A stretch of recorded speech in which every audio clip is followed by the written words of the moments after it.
Welcome to the Slop Farm. Enjoy the video. You start by mapping the data you have and why each input matters. First, list input features and normalize them so values align. Then sketch the layer stack. Input layer, 3 hidden layers to begin, and output type. Once done, decide activations, re-LU for hidden, softmax, or linear for outputs, and pick loss and optimizer. This gets you a clear skeleton. Make sure to annotate shapes and data flow arrows so you can convert the sketch into code or a slide immediately.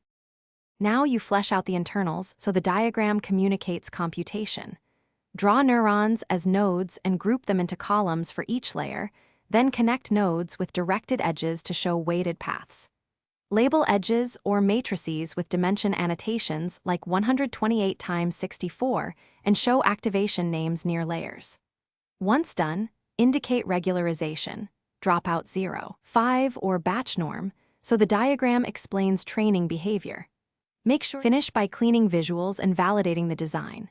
You should add a legend for colors and symbols, arrows for forward and optionally backward passes, plus concise notes on loss, metrics, and training loop.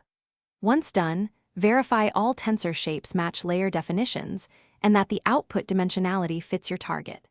If things go wrong, check mismatched shapes first and trace a single sample through the diagram to find the break. That single sample walkthrough almost always reveals the bug.